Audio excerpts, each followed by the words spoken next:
This is a special presentation of Riverfront Broadcasting Sports. It's time for Post-8 Baseball on KCCR and on YouTube at KCCR Sports. Post-8 Baseball is brought to you by Evermore Boutique, Wagner Auto, Oahe Federal Credit Union, Surface Master, and Rising Hope Counseling. We'll take off for a second. Dean, outdoors right field. That one is going to get out for Bennett Dean. 5 runs driven in. Post-8 Baseball is also brought to you by Todd's Electric, Pierre Sports Center, Air Tech, Gales Gas, Avera, Bank West, and B&B Equipment. Zabel on the 3-0, outdoor center field. That's far, that's gone. A 3-run homer for Grace Zabel. And it's a 3-1 lead. Post-8 Baseball is also brought to you by Overhead Door Company, Gateway Ford, Lincoln, and Toyota, Birding Electric, Olson Plumbing, and Agtegra. There's a fly ball out to left field.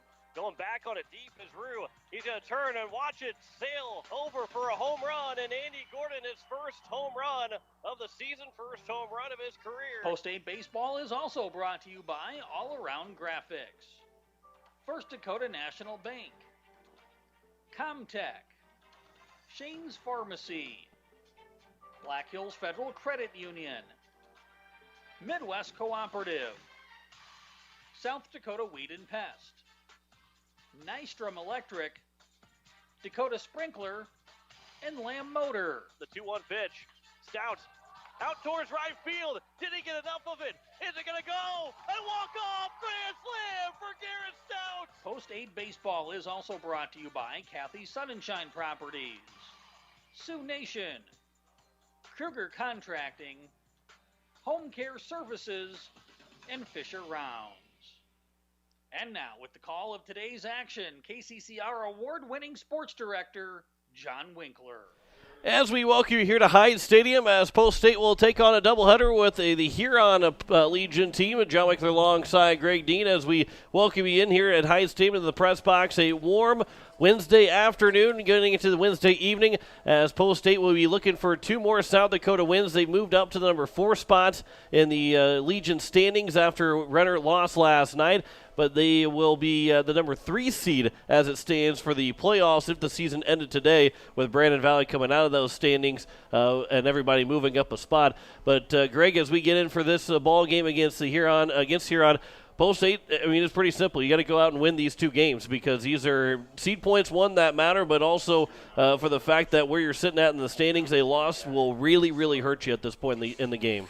Yeah, in looking at the seed points right now, there's not a lot of differentiation between Pierre sitting at number 4 and Watertown sitting at number 8, and so any loss at this point to a South Dakota team can really drop you pretty quickly, especially against a team that is struggling a little bit record-wise, and that's what we see today with Huron. They come in 5-11 overall and 3-8 against South Dakota Class A opponents.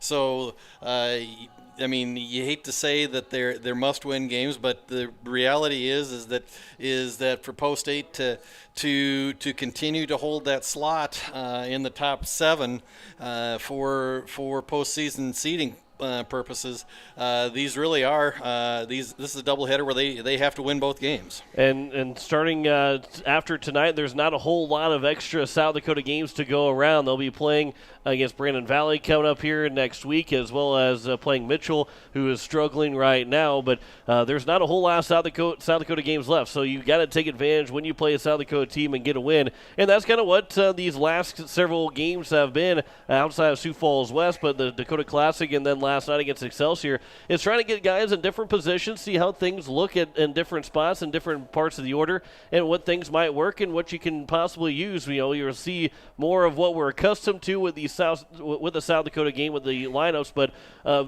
there are guys that have been playing well, especially in the last couple of weeks, that we might see get inserted into a lineup or maybe in a pinch hitting role because of how well they've played against the non-South Dakota teams.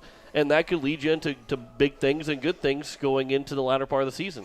And what we've seen is, especially over the weekend down in Sioux Falls, is that Post State was getting production from a lot of different places in the lineup, and that I think is a real plus, and I think it's gonna be something that Coach White and Coach Nas are certainly going to raise their comfort levels. I mean, they have an opportunity to kind of plug and play in case you run into an injury issue, in case you run into a sore arm, if you need to.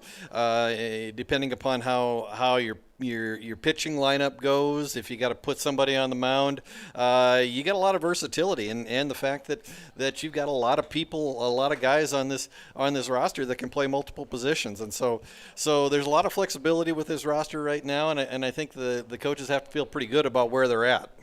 Post State and Huron coming up in just a little bit, scheduled for a 5 o'clock first pitch. We'll step aside for 3 minutes, come back with more of the pregame show. You're listening to Post State Baseball here on KCCR and on YouTube at KCCR Sports. Insurance. We all need it to protect our homes, health, businesses, and belongings. But having adequate coverage is just the beginning. You also need the support of professionals who stand by your side to protect what's important to you. Fisher Rounds & Associates combines the coverage you want with the commitment you need. Fisher Rounds & Associates, at your service, at your side, with offices in Pierre, Mitchell, Watertown, Sioux Falls, and Rapid City. BankWest Insurance has the expertise and resources to deliver personalized service and customized solutions. As an independent agency, we shop dozens of companies to get you the best coverage at the best price. As your trusted choice for insurance coverage, we promise to go the extra mile so you can rest assured your loved ones and your assets are protected. Contact your local agent to put BankWest Insurance to work for you. Not a deposit, not FDIC insured, not insured by any federal agency, not guaranteed by any bank, may go down in value, equal opportunity provider. Home Care Services is a private agency committed to providing expert advice and specialized care to those who want to remain living independently at home. Home Care Service has a team of nurses, caregivers, and administrative staff that offers a full range of in-home support services to our area. For more information about Home Care Services, call 224-2273. Expert advice, professional care. Home Care Services, 224-2273. At Black Hills Federal Credit Union, our top priority is providing value to our members. Since 1941, we have helped our neighbors buy homes and vehicles, finance their farms and ranches, insure their assets, and retire comfortably. From Custer to Sioux Falls, we live and work in our communities, and we treat our members like family. Visit bhfcu.com to learn more about how you can join. BHFCU is member-owned, not-for-profit, and federally insured by NCUA. Building a home. It's the biggest investment most of us make in a lifetime. Not to mention, it's a decision that, well, you pretty much live with day and night. The quality of the workmanship stares back at you like a reflection. It also affects the value of your investment. Choosing the right contractor is critical. Kruger Contracting is that contractor. Call 222-2523. Quality workmanship and materials completed on time. Kruger Contracting. In a word, quality. Call 222-2523. Sioux Nation of Fort Pierre knows what that sound is. It's baseball season. They also know that means it's grilling season. Sioux Nation has the Green Mountain Grill choices that you need for those hot dogs and burgers for tailgating. And let's be honest, you know there will be a steak in there too. Visit Sioux Nation of Fort Pierre and see their selection of grills. While you're there, also pick up some seasonings for your grilling needs. Visit Sioux Nation at 504 Deadwood Street, Fort Pierre. As we welcome you back here at Hyde Stadium, as we are getting set for Post States and Huron, John Wickler alongside Greg Dean. Greg, you mentioned before we went to that break that Huron coming in down towards the bottom of the standings in the South Dakota Legion baseball, but also their record is down there. And you know, that also can tend to be very troubling for a team as well, because you come in expecting to win, and maybe you're expecting a little bit more than what the effort that you need to have. And for Post State, I don't think that, for Coach White and Coach Nas, I don't think that get lost on them. They are going to expect a good effort every single time out. But you get a little that it can be a trap game for you, because the next couple of games against South Dakota teams are going to be against good teams. Huron's still a good team. We saw that in the spring, but their record doesn't show it right now, and it could be a trap game for Post State. Yeah, and it's just the old situation of you can just never take any team too lightly, and baseball is certainly a game where one bad inning, especially in a 7-inning game, can be your undoing. And so Post State, what they need to do today just to be successful is come out and jump on Huron Post 7 early and try to put runs on the board early in the game, and if they can jump out ahead and kind of try to put Huron behind them early on, that'll probably be the key to the success today. For Huron, they likely will see two of their better pitchers in game number 1. Huron is starting Johnny Hernandez, who leads the second on the team in appearances. He leads the team in starts so far with 5, and even though the ERA is not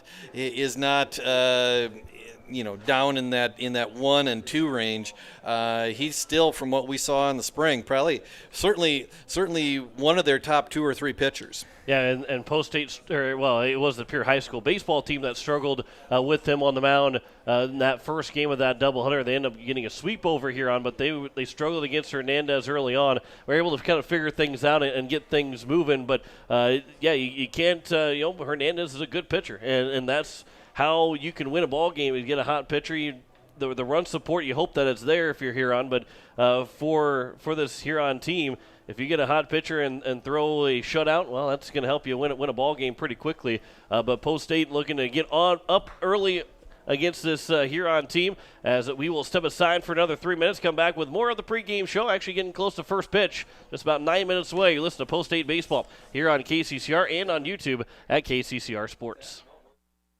Looking for your next new or used car, truck, or SUV? Then go no further than the comfort of your own home. Shop online at lambmotor.com. On lambmotor.com, you'll find the vehicles Lambs has in stock. You can schedule a test drive or your vehicle's next tune-up, all online. New or used, shop for it all online, anywhere you are. Lamb Motor has the right vehicle for you. Lamb Motor in Oneida and online, lambmotor.com.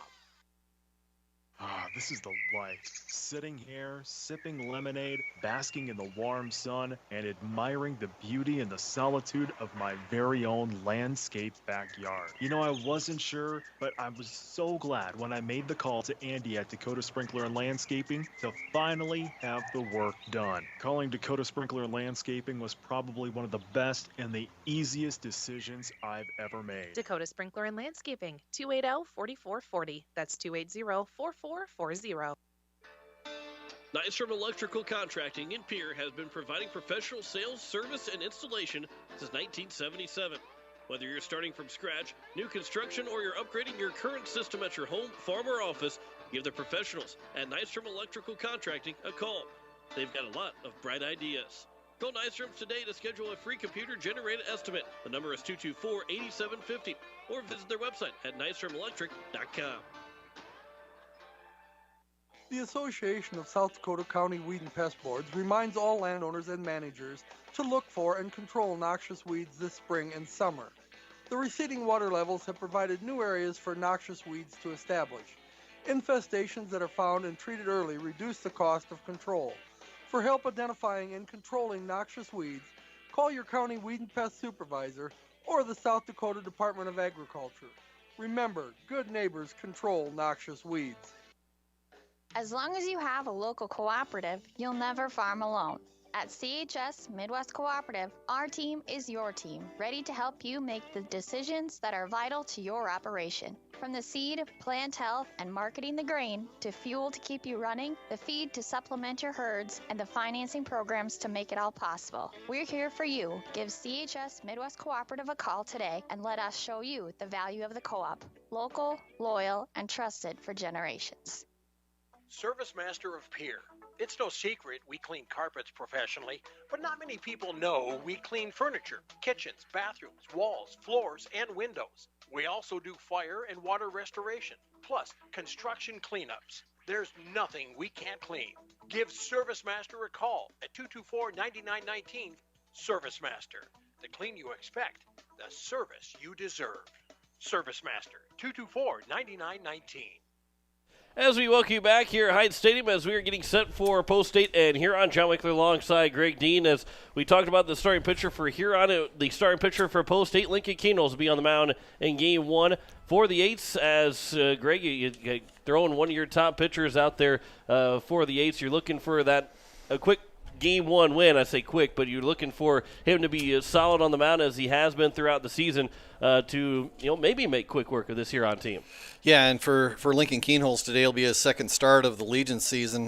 He's 1-0 on the year, has 10 innings under his belt in 5 appearances. Primarily been used so far in a relief role, but we'll see how he does today in this second start of the season, especially with the weather being what it is today. And I know that the temperature is right around, if not over, that triple-digit mark as we pull it up here. 104 right now is the reading that we're getting right now, and so it's a situation where Huron only brings one bench player, and so fatigue might end up being a factor, especially for the Huron pitching staff, and if they'd have anybody go down. I mean, you've only got one extra body on the bench for Post 7 today. And for the Eights, they get a little bit healthier. They're getting healthier. They're getting guys back, and that could be a big factor in this ball game. As you mentioned, just one guy on the bench for Huron.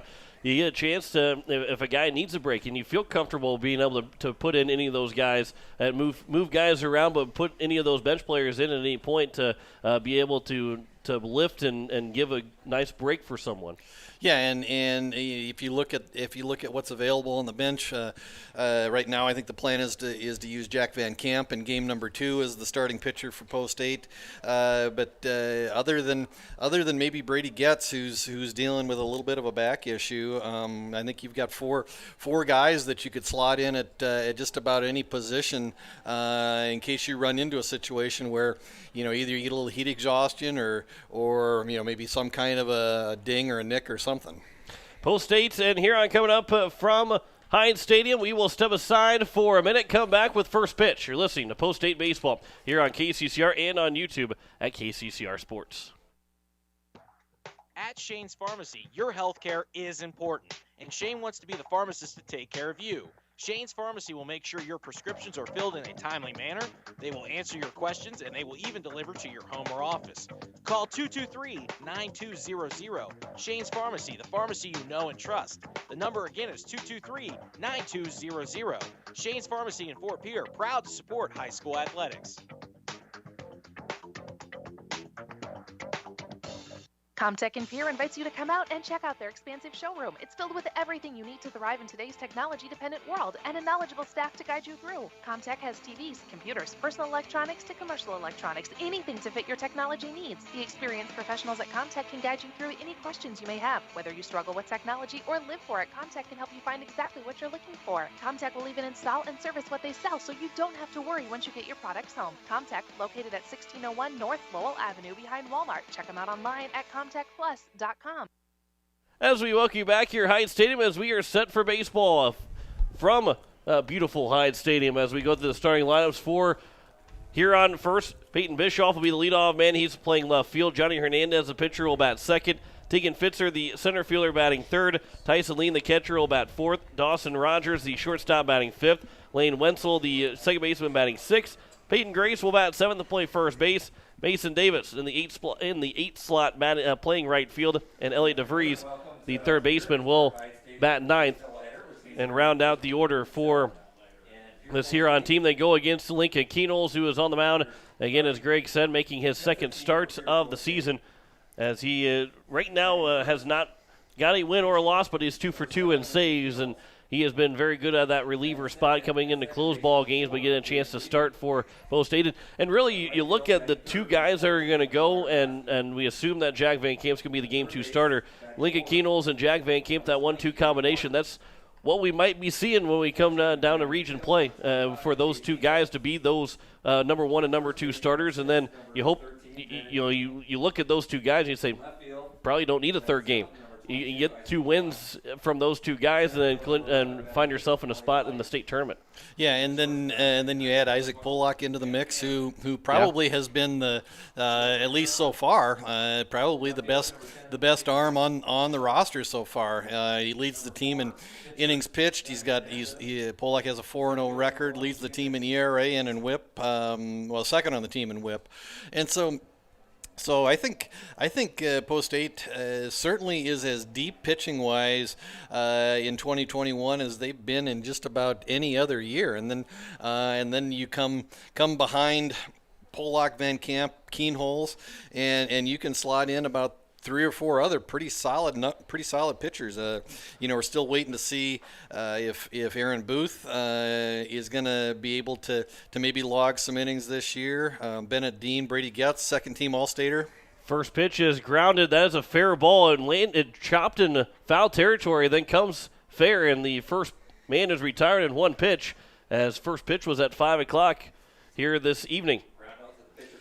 Yeah, just to finish off the thought, I mean, you've got Dean, Jaden Wiebe, Elliott Life, Brady Getz, who was a second-team All-Stater during the high school season, like I said, dealing with a little bit of a back issue.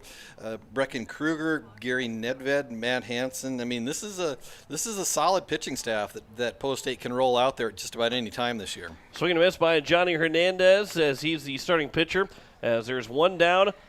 Here in the top of the first, Hernandez down 0-1 the count as you're listening to KCCR Pierre, a Riverfront broadcasting station. The 0-1 pitch right down the middle, and it's quickly 0-2 to Hernandez. Again, first pitch, 104 degrees today here in historic Hyde Stadium. So I suspect both teams will want to try to find their way on and off the playing field as quickly as they can to get back in the shade of the dugout if possible. Swing and a miss by Hernandez, and there's now 2 down as Keenholz has thrown 4 pitches, all for strikes, and he's got the first 2 men retired as Tegan Fitzer, the center fielder, will come to the plate. Looking to have an efficient inning for Keenholz. First pitch to Fitzer. That's the first ball of the inning. Shouldn't have said anything about throwing all 4 for strikes, as that one is ball 1 to the center fielder, Fitzer. Here's the 1-0 pitch. That will miss alone. It's now 2-0. Huron decked out in the black and orange tops, large orange numbers on the back, outlined in white, script post 7 across the front in orange, white pants with orange pinstripes for the 8s today. They are wearing the black tops, green numbers, green lettering across the front, and gray pants, black and green caps. That one's popped up right side over as McGuire Rasky, the right fielder, into foul territory. He'll make the catch, and it's a 1-2-3 inning to open up the ball game from Lincoln Keenholz. We head to the bottom of the first.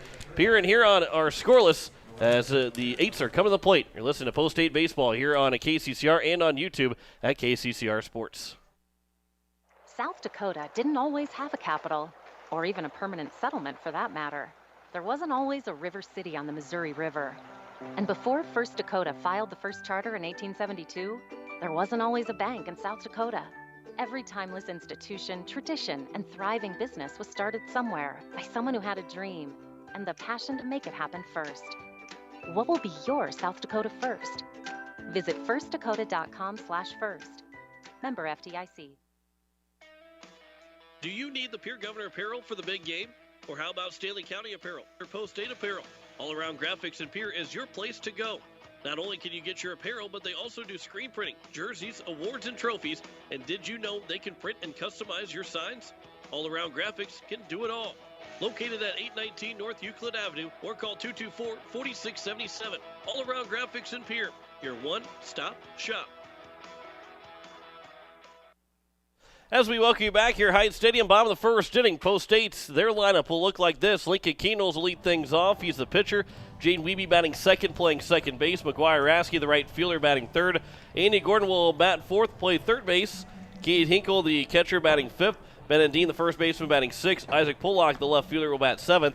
Elliott Life, the eighth batter, playing center field. And Matt Hansen, the shortstop, will bat ninth for this Post 8 team as they go against Johnny Hernandez The starting pitcher, we saw Johnny Hernandez throw against the Pierre Governors in the spring season, and it is a much different day for Johnny Hernandez to throw on the mound than what we saw. There was snow falling back when Pierre and Huron played in the spring season. Now it's triple digits when Pierre and Huron are playing. So I think the moral of the story is let's not play Huron and have Johnny Hernandez pitch because we're getting extreme temperatures on either side as Lincoln Keenels will step to the plate.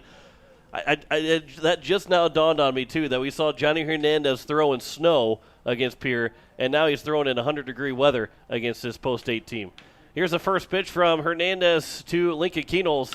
That's a fly ball out towards left center field, going over the center fielder. He'll dive, can't make the catch off the glove from Fitzer. Keenels will round second. He's on his way to third. Throw coming in, and it's going to be off the glove of the shortstop, and Keenels will stop at third base with a leadoff triple in the first pitch of the bottom of the first inning. Yeah, and in that outing back on April 20th for the Huron Tiger High School team, Hernandez threw 4 2/3 innings, gave up 5 hits, 7 runs, but only 3 of them earned, walked 4, struck out 4, threw 99 pitches that day, 60 of them for strikes. So he's going to be, in all likelihood, right around the plate, and so it'll be up to the post-8 hitters to see if they can turn around those strikes that Johnny Hernandez tends to throw. 0-1 pitch to Jaden Wiebe is taken for a swing and a miss, and it's now 0-2. Wiebe comes in hitting .339 on the season, 13 runs driven in. He's getting up there and trying to catch Andy Gordon for that team lead in RBIs. There's a ground ball that will be an RBI. It's fielded by the shortstop Rogers. He'll throw to first, an RBI ground out, but post-8 will strike first. And there's one down and nobody on here in the bottom of the first inning. And goes back to what we talked about in the open, just the fact that post-8, 2 batters in, already has a 1-0 lead, and so doing just what they want to do, which is get up early, and we'll see if they can add to that 1-0 lead here with 1 out in the bottom of the first. First pitch from McGuire Rasky's taken outside for ball 1, but that Keenels triple, Tegan Fitzer out in center field nearly made that play, went off of his glove trying to make a dive across the body, but the backhand is now 2-0 to McGuire Rasky.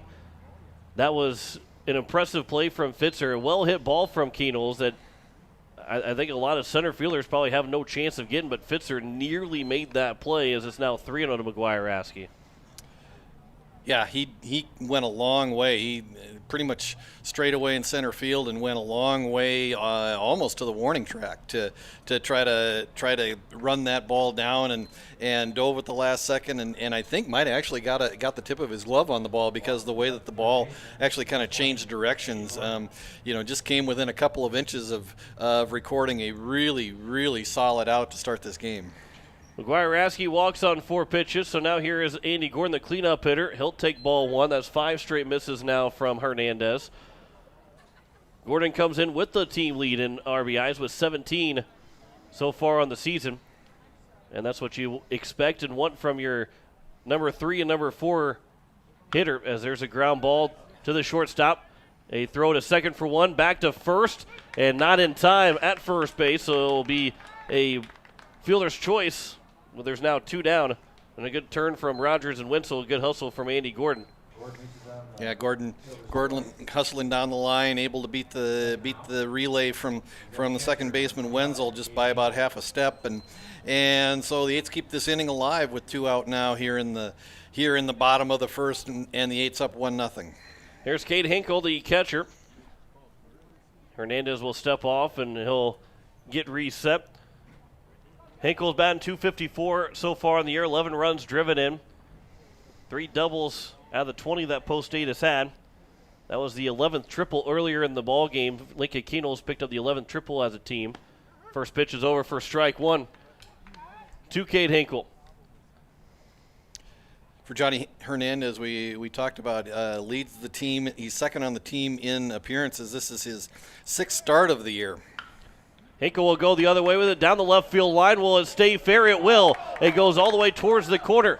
Andy Gordon will round third base. He's going to try and score. The throw coming to the plate is in time. A swipe tag from the catcher in lean to make the play, and that will retire the side as Gordon is thrown out trying to score from first.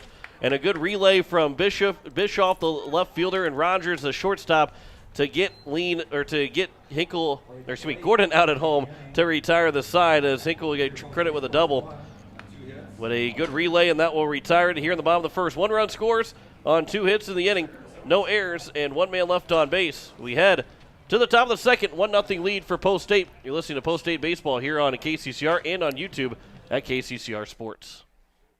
Agtegra in Highmore. We pride ourselves on providing our customers with reliable markets, superior services, and quality products. From corn and soybeans to spring and winter wheat, you can trust Agtegra in Highmore with all your grain handling needs. It's all about helping you achieve the best harvest possible. Call Agtegra of Highmore today at 605-846-1379. That's 605-846-1379. Are you building a new home or remodeling the old? Adding a fireplace can make a house a home. Olson Plumbing in Pierre carries a full line of Heatolator fireplaces. Whether your taste is traditional or contemporary, Olson Plumbing has a great selection of Heatolator fireplaces that will fit any style. Whether you're building new or updating, call Olson Plumbing. Heatolator Fireplaces, the first name in fireplaces. Olson Plumbing in Pierre is your source for the industry's largest selection of indoor-outdoor fireplaces, either gas or wood, and outdoor fire pits. Stop by their showroom at 2803 East Wells or give them a call, 224-6436. As we head to the top of the second, 1-0 lead for Post State over Huron. John Wickler alongside Greg Dean, as the Huron will have 4, 5, and 6. Tyson Lean, Dawson Rogers, and Lane Wenzel. 2 of the 3 guys that were part of that throwing out Gordon trying to score from first base, as Rogers, the shortstop, threw a strike to Lean, who was able to get a swipe tag and finish out the play.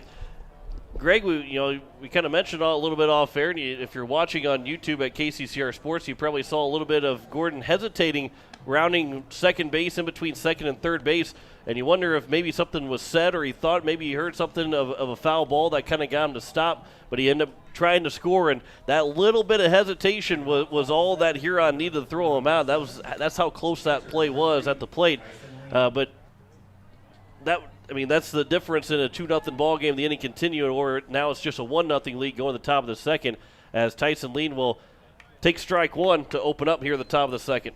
Yeah, and as we were watching the play, Andy Gordon got literally halfway between second and third, and just held up for a couple of seconds. I mean, somebody must have said that the ball was foul, and because that's not an Andy Gordon type play. And so, like you said, just that brief hesitation was enough to allow for the relay to come in, and a nice tag from Tyson Lean at the plate to retire Andy Gordon and in the bottom of the first. Tyson Lean does take strike 3 look, and it's the second strikeout of the ball game for Lincoln Kenols, as they'll bring up Dawson Rogers, the shortstop. First pitch to him is over for strike 1. And there's a rule, and I'm not sure how that rule takes effect, but a couple of years ago, I guess it'll be several years ago, as that pitch is upstairs, it's lined to left field. It's going to land in front of Pollock for a base hit, first base runner of the ball game now for Huron, as Rogers is on with a 1-out single to bring up Lane Wenzel, the second baseman. But there's that play, I believe it was Toronto in New York, and Alex Rodriguez was coming around third base or getting towards third base. He didn't say he got it. He just says, you could see him mouth, ha, and it got the third baseman to back away, as here's maybe a double play ball. Ground ball is short. Throw to second for 1. Back to first. There's an inning double play. We'll get back to that play here in just a little bit, as it's a 6-4-3 double play to finish off the side. Another unconventional 1-2-3 inning. No runs, 1 hit, no errors, and no one left on base. We had at the bottom of the second. 1-0 lead for Pierre. You listen to Post State Baseball here on KCCR and on YouTube at KCCR Sports. Verdig Electric has a long history of doing electrical work the right way. Economical service, professional work, and customer satisfaction is why they can say that. Verdig Electric can do residential, farm, and commercial projects. Doesn't matter if they are charged with new construction or a remodel project, they get it conducted. Contact the staff at Verdig Electric at 224-8684. They can light a spark into your next project. Verdig Electric, 224-8684. Are you driving a 2014 or newer vehicle? Are there less than 100,000 miles on it? Gateway Ford Lincoln Toyota in Pierre is prepared to give you top dollar. Again, if your ride is 2014 or newer with less than 100,000 miles, Gateway Ford Lincoln Toyota will give you top dollar for it right now. Trade it in or sell it to us. Doesn't matter. Your vehicle has never been worth more than it is right now. Stop in at 518 East Sioux Avenue in Pierre. Call 605-224-7378 and visit gatewayflt.com. As we welcome you back here to Hyde Stadium, here in the bottom of the second for Post 8, it'll be 6, 7, and 8. Bennett Dean, Isaac Pollock, Elliott Life, and Matthew Hansen as the 8s have a 1-0 lead going into the bottom of the second. All right, we get back to the finish up with the thought process or the story. Talking about Alex Rodriguez, all he said was ha. The third baseman backed away from it. The ball ended up dropping, and it created some controversy because you can't, as a runner, you can't deceive and say that you got it, even though you're trying to get him to drop it. You can't say that as you're running around the base. But since he didn't actually say that, they end up deeming it that he was able to score. Now the reverse side of it, you see a lot of fielders say, kind of try and get guys to hold up or try and tell someone that it's foul instead of being a fair.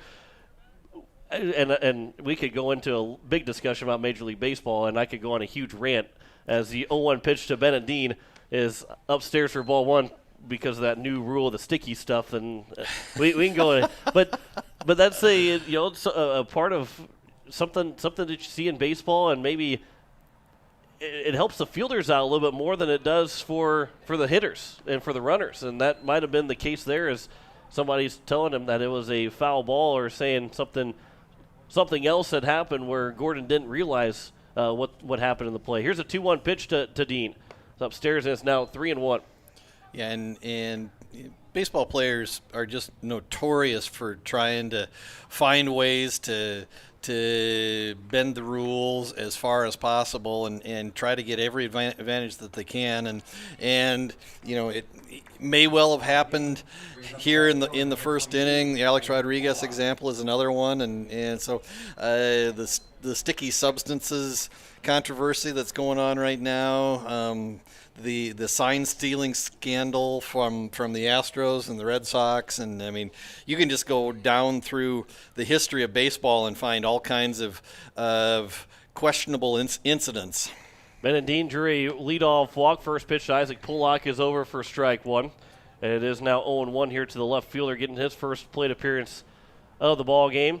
We'll probably see him pitch at some point over the weekend in Minot. I actually did go into a little bit of a rant this morning on KCCR earlier on my on-air shift as Pickoff attempted back in safely as Dean.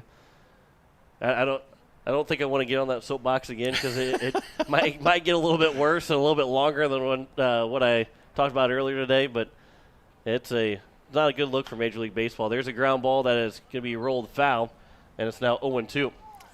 Yeah, and already relations between MLB and the Major League Baseball front office, the owners, the players are already not very good, especially right ahead of a labor negotiation coming in the next year or so, and so it could be a real challenge. There's a ground ball. The second baseman Wenzel will field throw to second for one. No chance to get Pollock at first, as there's now one down. The second fielder's choice already in the first two innings for the Eights, as Wenzel is able to find Rogers at second base. There's one down, runner on first, and they'll bring up the number 8 hitter, Elliott Life.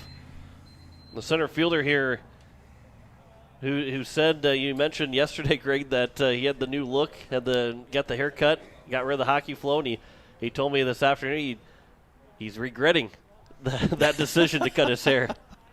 He says he wished he would have kept it a little bit longer. I did tell him he looked a couple of years younger. He didn't look like he was about to go to college here in a couple months. He said, yeah, I know. First pitch to Elliott Life will be taken low for ball one. Hopefully his middle name isn't Sampson, and cutting his hair is going to be an issue going forward. Yeah, hopefully he keeps that how well he's been playing. That's not going to be the reason why he goes in any kind of slump. Here's a 1-0 pitch. Upstairs now 2-0. Back pick and sliding back in safely is Pollock. And the count's 2-0 here to Elliott Life. It would be kind of a fun name, Elliot Sampson Life. I know that's not his real name, but it'd be kind of an interesting one, kind of like Usain Bolt's new arrivals. What were they? Thunder, and his daughter's name is Lightning, and then there was a Saint something, I think, in there somewhere. See, and I hadn't heard that. Yeah. Thunderbolt, Thunderbolt. Thunderbolt, and Lightning Bolt. Those are two really good names.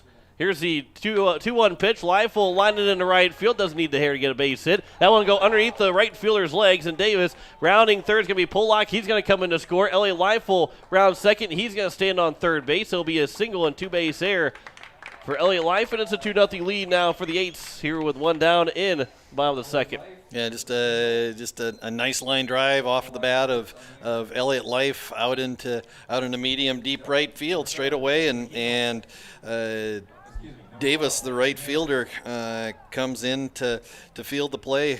Mason Davis, and he's beating himself up pretty good out in right field right now, because that was a ball that just literally got under his glove and rolled all the way to the wall, and like you said, John, ended up in a two-base error, and so the Eights now up 2-0.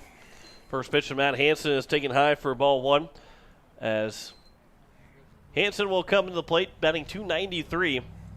8 runs driven in so far, as the 1-0 pitch will miss, and it's now 2-0 to the shortstop. A 2-0 lead for Post State here in the bottom of the second. One down, runner on third. Hernandez will work from the windup. Here's the 2-0 pitch to Hansen. Line shot up the middle. That one will be a sliding catch from Fitzer, and Life started to make his way to home and then had to come back to third base to tag up, so he had no chance to score, and there's now 2 down and a missed opportunity for the Eights to take a 3-0 lead. Yeah, and that's a play where if you're on third base, you need to just, any ball that goes to the outfield, you just need to retreat to the bag immediately, because if Fitzer doesn't make the play, you score easily from third base. He had to slide to make that catch, and so if you're back standing on the bag, chances are that you're going to be able to tag up and come home, and so unfortunately, Eight's not able to get that third run of the game across the plate here, at least yet here in the bottom of the second. First pitch to Lincoln Keenels is taken for a strike. Here's the 0-1 pitch.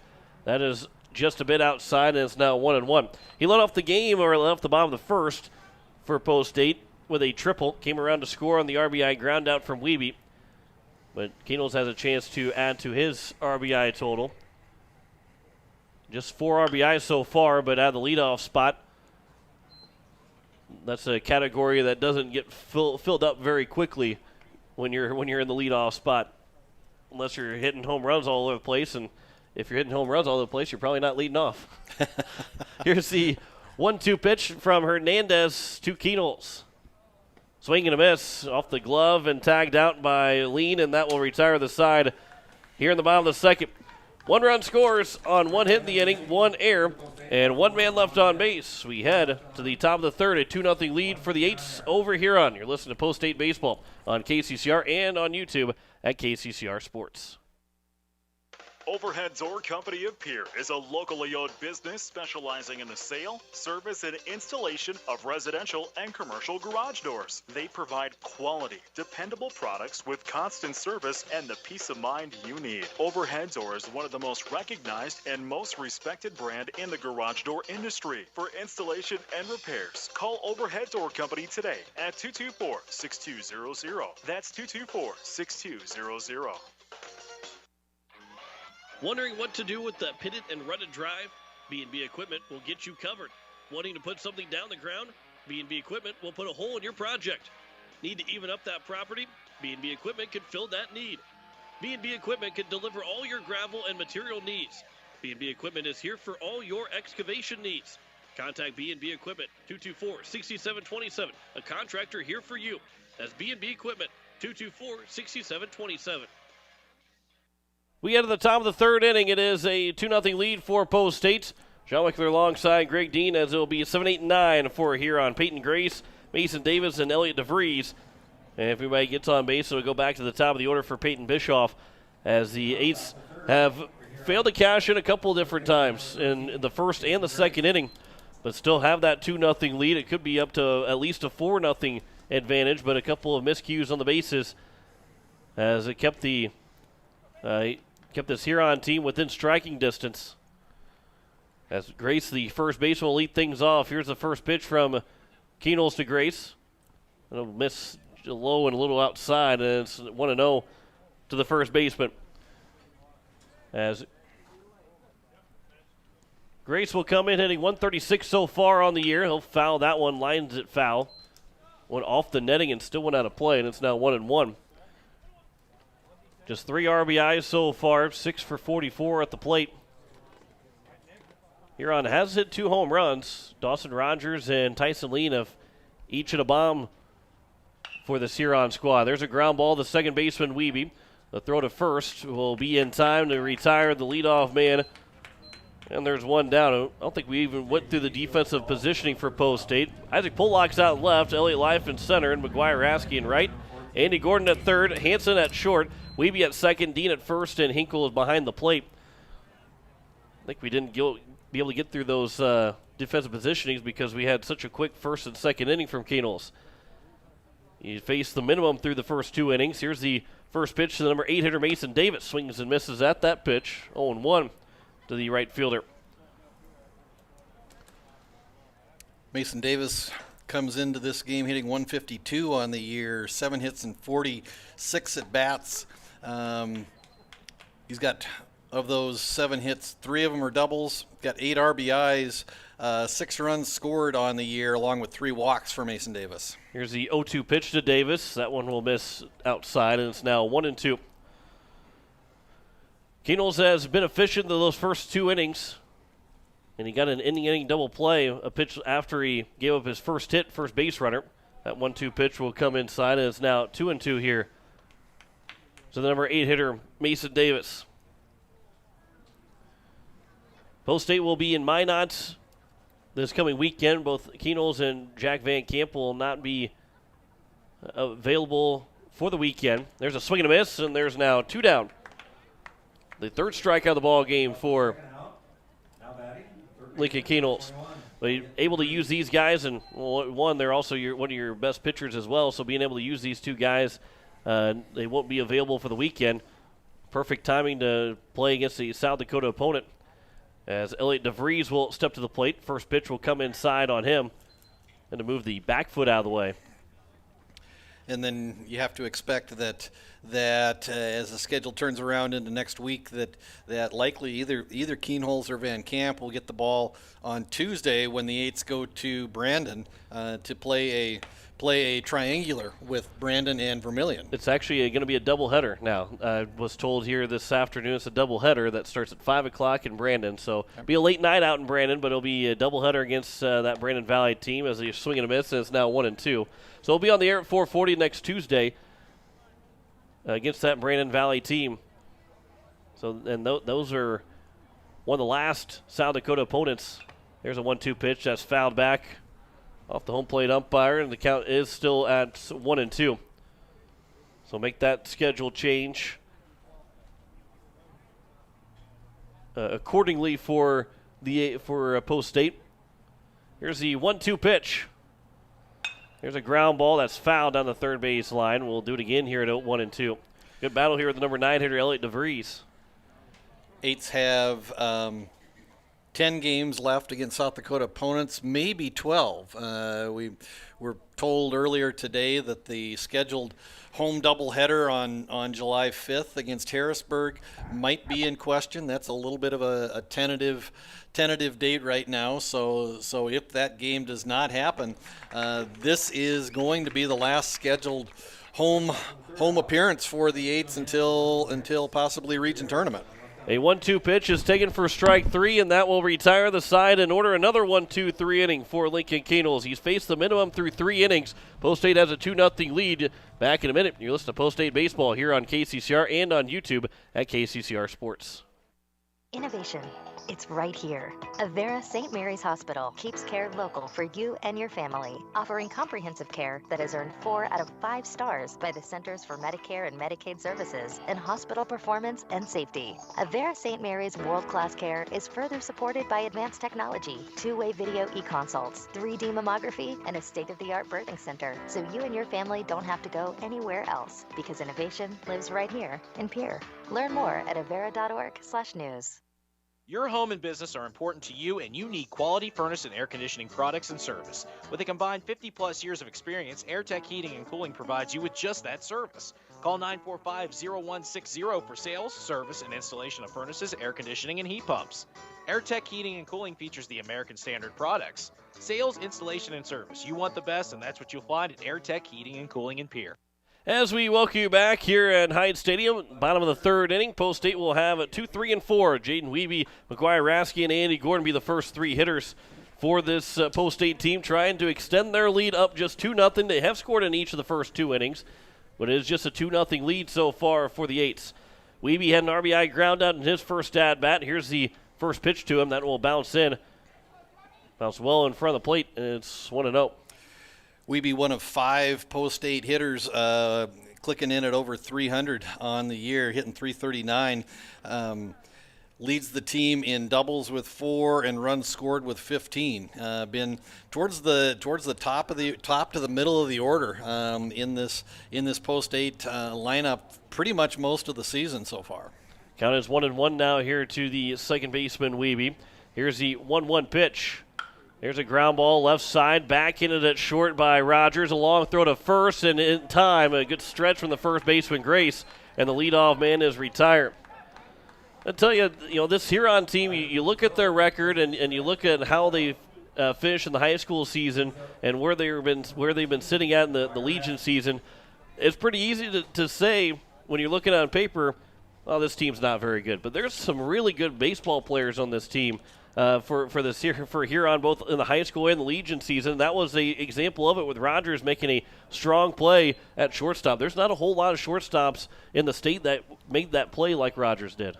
And I think the biggest thing for Huron is just their depth. And I think you've hit the nail on the head, John. That there's some very good players, but when you look at their statistics, they've only got 6 guys on the roster that have thrown more than 7 innings. They've got 6 guys that have logged all but 1 and 1/3 innings of their games so far this year, and so that becomes a bit of a struggle. And then, like you said, there's some good athletes on this team. So they may only be 5-11 overall, but if you let your guard down, they'll rise up and beat you.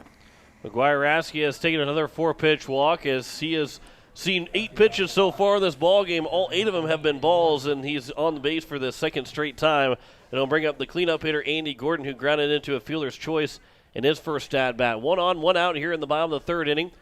2-0 lead for Post State. Doubleheader here against this Huron Post 7 club. Here's the first pitch to Gordon from Johnny Hernandez instead of check over. And back in safely is McGuire Rasky. Andy Gordon comes to the plate second time today. Leads the team in most offensive categories. At-bats, hits, triples, RBIs, 389 batting average, leads among the team leaders in on-base percentage, slugging, and OPS. So that's why he is inserted, and it's a pretty easy decision for Coach White, Coach Nas to pen his name into that number 3, number 4 slot just about every game. A couple of checks over for McGuire Rasky at first base. He's dived back in safely twice. Dove back in safely twice. Here's the first pitch to Gordon, and it's now 1-0. Doved. Divin. Duck, dodge, dive, dip, dodge. Here's the 1-0 pitch from Hernandez to Gordon. That one's taken for a strike at the letters. It's now 1-1. I don't think I quite quoted that line out of dodgeball correctly, but I was close. I was kind of in the neighborhood. You're close. Yeah. It was. We can't get in trouble for copyright now. That's the big thing. Here's the 1-1 pitch from Hernandez to Gordon instead. Another check over, and they nearly got Rasky out at first base. I think maybe he was going to take off on that pitch. Hernandez with a good pickoff move, and Rasky was able to dive back in the last second. Yeah, Rasky leads the team in stolen bases with 5, and so he kind of flinched, and nice move from Hernandez, and maybe is going to keep Rasky a little bit closer towards first. That one's popped foul, and that will get out of play off the top of the dugout. And it's now 1-2 here to Andy Gordon. But just an immediate call from the field umpire. No hesitation on his part. He called him safe right away, and so in his mind, not a doubt that Rasky had a hand in just before the tag from Peyton Grace. Now here's the 1-2 pitch. Instead, another check over. That one will get off the glove of Grace, but won't roll far away, as it is still a 1-2 count here to Gordon. Renner has beaten Aberdeen Smitties in game 1 of their doubleheader 5-3. Sioux Falls West beat Sturgis earlier in their first game, playing out in Chamberlain. There's a swing and a miss by Gordon. There's a strikeout. Second strikeout of the ball game now for Hernandez, and there's 2 away. And it will bring up the number 5 hitter, Cade Hinkle. And I think what we talked about just a little bit earlier, the fact that the Huron team just lacks some depth. The fact that every time out and every one of these young men who have gotten the bulk of the starts so far, they've averaged about 4 to 5, maybe 6 innings a game, and so any start they're probably putting 100+ pitches on their arms. Throw to second as McGuire Rasky was sliding in safely at second. Coach Brian White was looking for a balk. He's the first base coach here in this ball game. Pitch was taken for a ball. Rasky safe at second. And the complaint he had was Hernandez was looking over, starting to come back, and then going back over again, looking like he was about to pull himself up to set, and then pulling it back. There's a fly ball by Hinkle that will get fouled and will get out of play. And it's now 1-1. Hinkle doubled his first at-bat. He got credit for the double, although Gordon got thrown out trying to score on his hit one that went down the line. The left fielder and Bischoff is playing much closer to that left field line than what he was the first time that Hinkle came to the plate. Here's a 1-1 pitch from Hernandez to Hinkle. Couple of checks over at second. Here's a throw, and that one will miss low and outside, and now we'll have time called by the catcher Tyson Lean and have a conversation with his pitcher Hernandez. And with Bischoff playing closer to the line, Tegan Fitzer still pretty much straight away in center field, so there's a lot of green space in left center right now. If Cade Hinkle can barrel one up and hit it out toward the 383 sign in left center field, he's going to run a long way. Here's now the 2-1 pitch from Hernandez to Hinkle. Swing and fouls that one out of play, and it'll get across the street, and it's now 2-2. Over towards Capitol Lake. I've often wondered how many foul balls have ended up in the bottom of Capitol Lake. I mean, if you had some scuba gear, it wouldn't be like going to fish for golf balls, because you aren't going to be able to reuse a waterlogged baseball. But I bet you could find several dozen balls over there that have found their way across Capitol Avenue over the years. 2-2 pitches way upstairs, and Tyson Lee made a jumping grab, and he almost hurt himself. He's stretching out a little bit after he jumped to make that grab. The count's now full at 3-2. You can dupe someone online taking a bucket of baseballs, although they all come back waterlogged. Probably wouldn't work out so well for you. Your eBay account wouldn't get a bad rating. Here's the 3-2 pitch to Hinkle. A curveball that's taken for strike 3. Hinkle couldn't pull the trigger, and that will retire the side. No run scored, no hits in the inning, no errors, and 1 man left on base. We head to the top of the 4th. Still a 2-0 lead for Post State over Huron. You're listening to Post State Baseball on KCCR and on YouTube at KCCR Sports. Most of us already know that Gales Gas of Pierre is the place to call for propane. They offer an automatic fill plan so you never have to worry about running out of propane. They accept debit and credit payments or a budget payment plan to spread out the cost throughout the year so you never have surprises when you get your bill. For delivery, convenience, and great customer service, call Gales Gas at 224-5518. That's Gales Gas at 224-5518. No one likes to have electrical problems, but when they happen, call Todd's Electric at 223-2518. With over 28 years of experience, Todd's Electric can handle any type of electrical problem, whether it's residential, commercial, or agricultural. Their knowledgeable staff knows and understands the importance of your home, business, or ag facility and are prepared to help. Call Todd's Electric at 223-2518. That's 223-2518. Todd's Electric, serving the Pierre and Fort Pierre areas. The line to power. As we welcome you back here at Heinz Stadium, as we are getting set for the top of the fourth, John Wickler alongside Greg Dean. As we are in the top of the fourth inning, it is a 2-0 lead. So far, the minimum has been faced for Lincoln Keenels, as he will have the top of the order.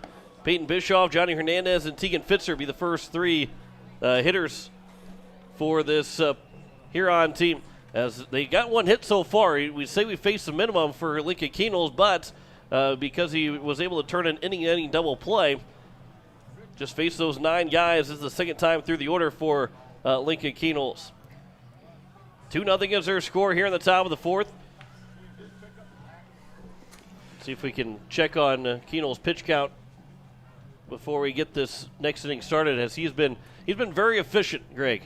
Yeah, had it up here just a second ago, but pulled up the upcoming games for Post 8. Keenholz, 28 pitches through 3 complete, 22 of them for strikes so far. So you're right, he has been extremely efficient, just faced the minimum, faced those 9 batters. Here's the first pitch to Peyton Bischoff. That one will miss low for ball 1. He grounded back to Keenholz in the first pitch of the ball game. That actually bounced in the left-handed batter's box foul and then went back fair. The spin that it had on it went right over to Keenholz. He was able to make it an easy play as the 1-0 pitch is outside, and it's now 2-0 here to Bischoff. He'll show bunt, try and bunt it. He'll pull it back at the last second, takes it low for ball 3, and it's a 3-0 count here now to the leadoff man. Keenholz not issued a walk yet. This might be the first 3-ball count that he's had against any hitter. Here's a 3-0 pitch, showing bunt again, pulling it back and taking it for strike 1. And the count's now 3-1 here to Bischoff. I really think this might be the first 3-ball hitter that he's had. 3-1 pitch, that one's fouled away from 3-0. It's now 3-2. Yeah, I only had thrown 6 balls in the previous 3 innings complete, so I'm sure you're right. I mean, he has just been pounding the strike zone from first pitch today. Here's the payoff pitch. Comes inside, and it will be the first walk issued from Lincoln Keenels, as it'll bring up Johnny Hernandez, who's going to be trying to help himself out here, as he is 0 for 1, struck out swinging in his first at-bat. Upcoming schedule for Post 8, as John said a little earlier, the 8s after today head to Minot, North Dakota for a weekend tournament, Friday, Saturday, possibly into Sunday, depending upon how things go. Friday night, 5 o'clock, they face Watertown, Minnesota, then take on Minot. The Minot Vistas at 7:30 on Friday. Third game of the weekend, noon on Saturday versus the Mandan Chiefs. Semifinals scheduled for either 5 or 7:30, depending upon how the 8s do. If they win the semifinal game, they will play in the championship game at noon on Sunday.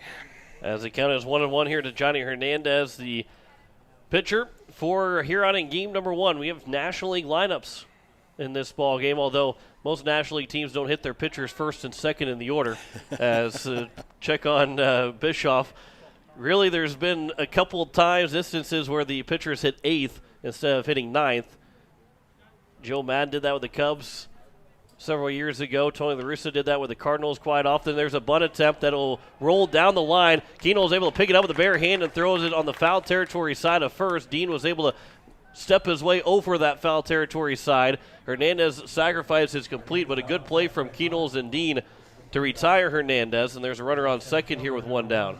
Yeah, and good communication from Keenholz to Dean to let him know that the throw's going to be coming on the foul side, on the outside part of first base, as Keenholz's momentum carries him into foul territory after he fielded the bunt, and the Eights are able to get the first out of the inning. Fitzer fouls the first pitch away. He's 0 for 1. He flew out to Rasky back to end the top of the first inning.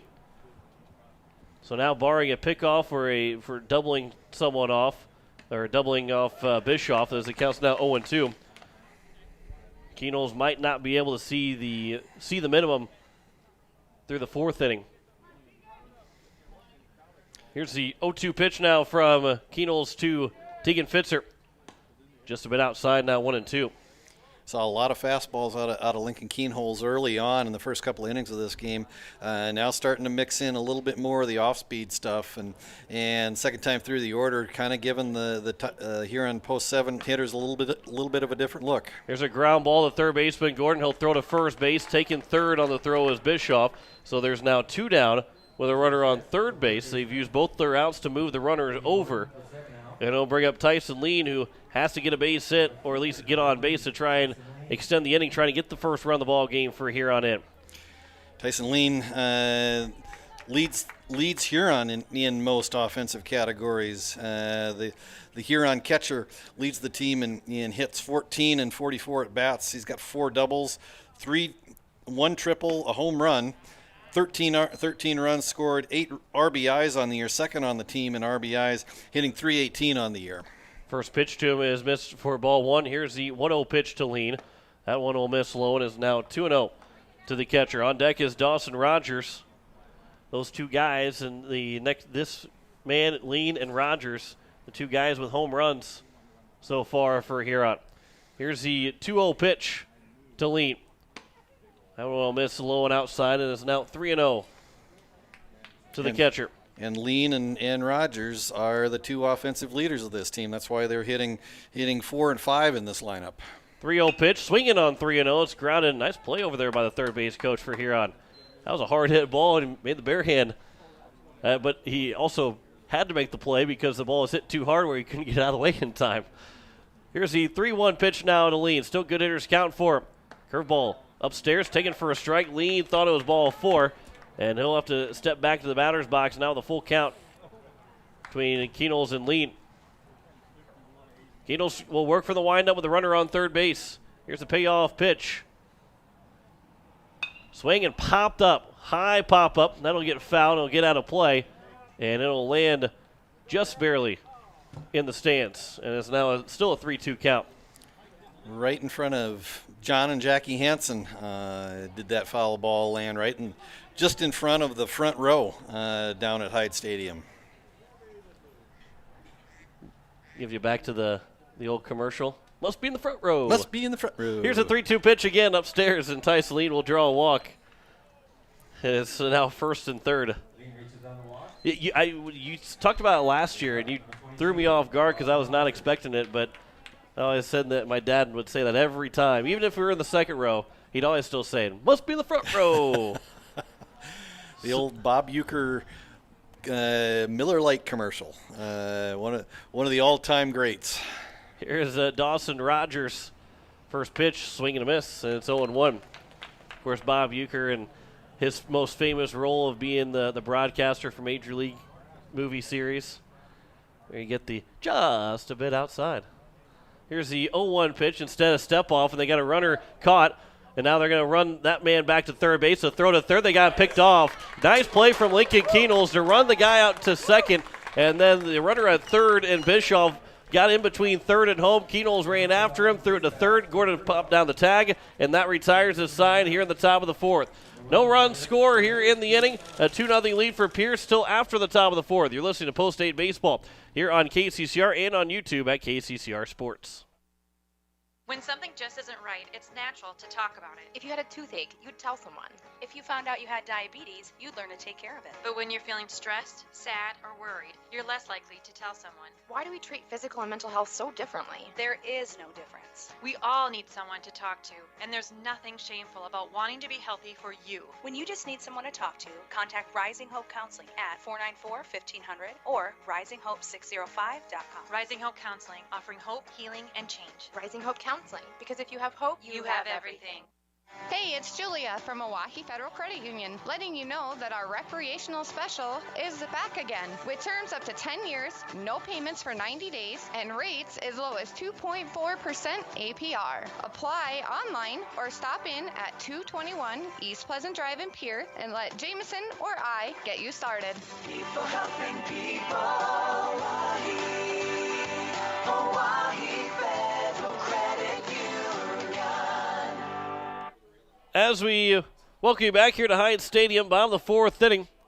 We'll be a little bit behind going this bottom of the fourth inning. Tyson Lean was the guy at first base that ran to second and then had to the runner at third, Bischoff, was picked off. Well, he's going to go back to the dugout and then get all his gear on before catching Hernandez in his warm-up pitches. So he's just now getting behind home plate where Hernandez can warm up.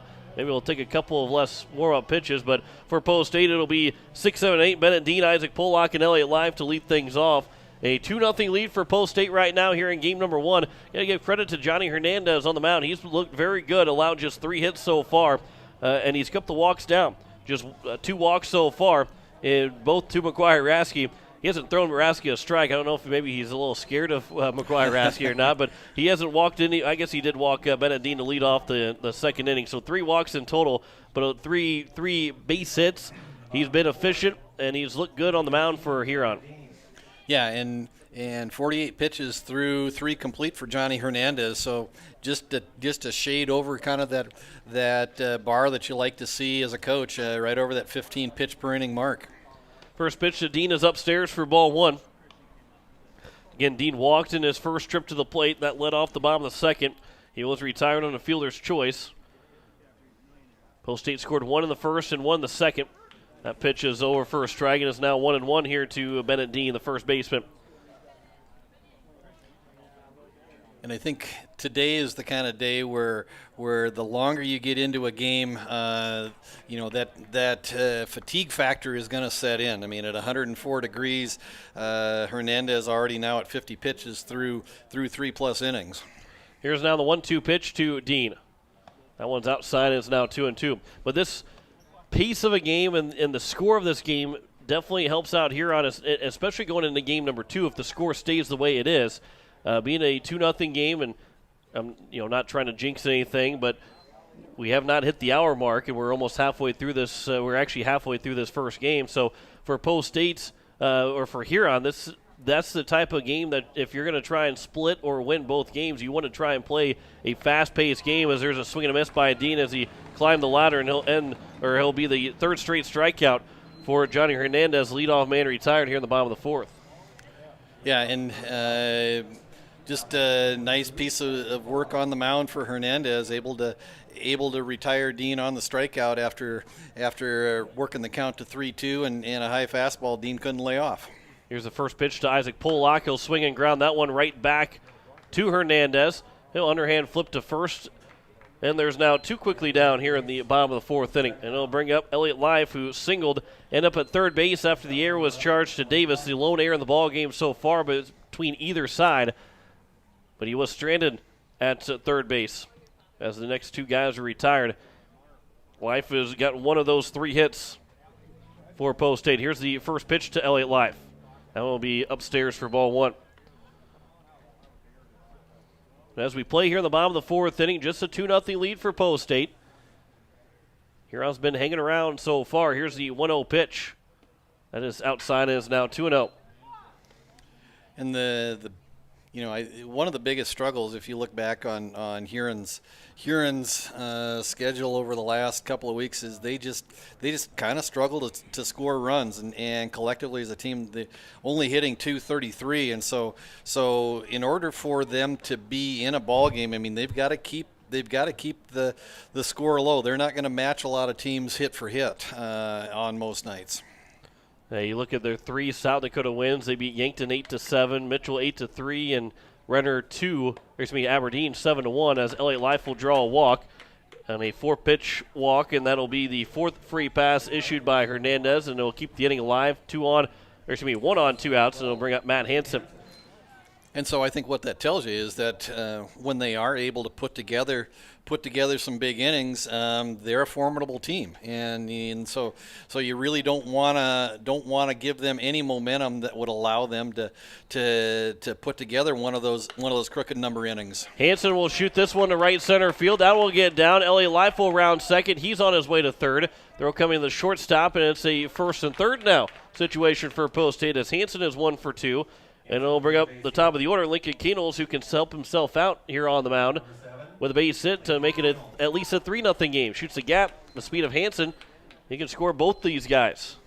Yeah, with 2 outs, Hansen will be off on contact. So any kind of base hit, Life will score easily from third, and just depend upon whether he can find a gap or how far it goes for Lincoln Kienholz. We'll see if Matt Hansen can find his way around the base paths. First pitch to Kienholz is outside for ball 1. He's 1 for 2. He tripled in the first inning, came around to score on the RBI ground out from Wiebe, and he struck out swinging to end the bottom of the second. So he gets another chance here with 2 on and a runner on third, this time with runners at first and third. Here's the 1-0 pitch from Hernandez. After a long pause, Kienholz will pop it foul out of play. It'll land on top of the press box, actually the little awning that's right here, and it's now 1-1. Yep, Eights are looking for some kind of hit to extend this inning, bring across at least one more run, add to this 2-0 lead. 1-1 pitch. That one's fouled back. It is now 1-2. A slow breaking ball from Hernandez. Kienholz kept the hands back, got a piece of it, and fouled it away. Get that front foot down, but keep the hands back on a off-speed pitch, and you expect with how good Kienholz is as a hitter, Hernandez knows that. You expect another off-speed pitch at some point. Here's now the 1-2 pitch from Hernandez to Kienholz. The fastball comes inside, but is taken for strike 3, and Kienholz will go down looking to end the bottom of the 4th. No runs, 1 hit, no errors, 2 men left on base.